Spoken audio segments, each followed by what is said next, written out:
Hey everyone, it's Jen. It's been a little bit since I've done one of my start of the week work videos, and I just wanted to check in with everyone.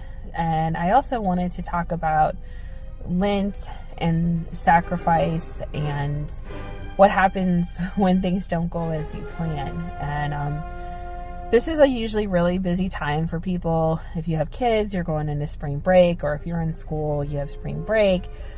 Semesters changing. This is usually a busy time for a lot of people at work, and a lot of people it's just one of those times where people have a lot going on. And Lent is supposed to be a big time of reflection, and when we really refocus our outlook on life in terms of being a Christian and recognizing the sacrifice that Jesus made for us. And a lot of us have grown up, if you've grown up in Christianity as a child into an adult, or as an adult into Christianity, you know that during Lent, a lot of people typically take a moment to decide something that they're going to give up in respect for Lent, as Jesus went out for 40 days and sacrificed fasting and just praying and focusing on what he was here on earth to do.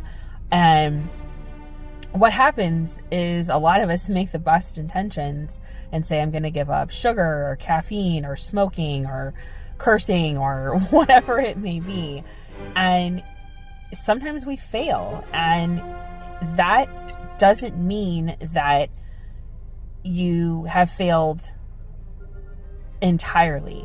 What it means is that you messed up, and this is a time of reflection as to why you messed up. If it's, something that you're hooked on or used to doing every day, like having a cup of coffee, or going out and having a drink after work, or whatever it is that you're working on, it's hard to break habits. And that's why Lent is such an interesting time to really do this self-reflection and refocusing, is because it is a long period, and it gives people a long time to break a habit or learn a new habit. And the biggest piece of advice I can give you personally is don't beat yourself up over it. I'm not even going to try to lie to anyone and tell you that I haven't already broken what I had committed to not doing for Lent, because I have. And I was so disappointed in myself when it happened. And the thing is, I didn't even realize it had happened until after I was already doing that behavior again. And I was like, oh, wait a minute. And I was so angry and upset with myself. And it kind of just really ruined my day. And then I realized, you know what? This is really an opportunity for me to go to God and ask for some genuine help on this issue. And part of what we should be doing on Lent is spending extra time with God and rebuilding our habit of spending time with God. If you're someone that prays all day, as we are told to and we should, awesome. If you can do that every single day, you are somebody I truly need to speak with and be influenced by. I try really hard to spend a lot of my day in prayer, but there are times where I realize, I got to work and I wasn't thankful for the fact that I got here safely, or I got home and I'm not thankful for that. And this is something that I kind of use different holidays to kind of reset, because it gives you a period of reflection. And I think Lent is one of those. But don't beat yourself up when things don't go the way that you had planned. Refocus, ask God for help, ask God for forgiveness, and keep going.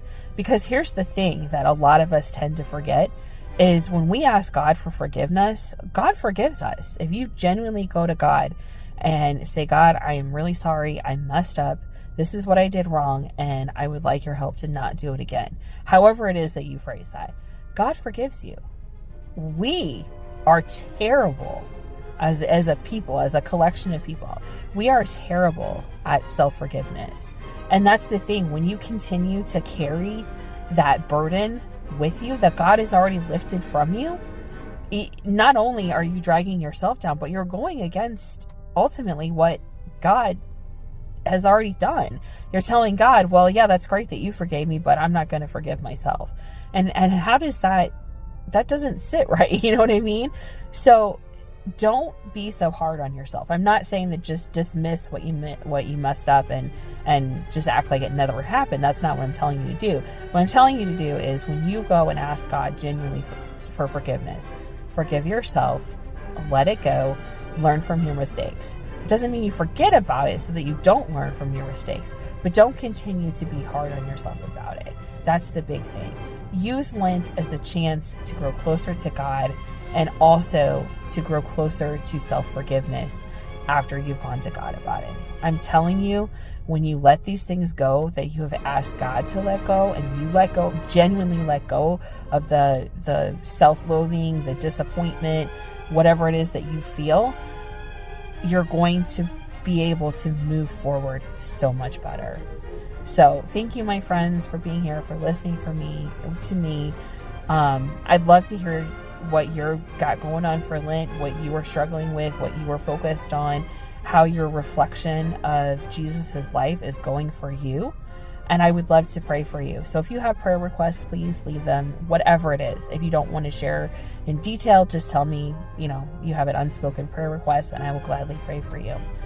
And I hope all of you have a blessed and amazing Lent season and a blessed and amazing Easter when we get there. And until then, stay safe and know that God loves you no matter what.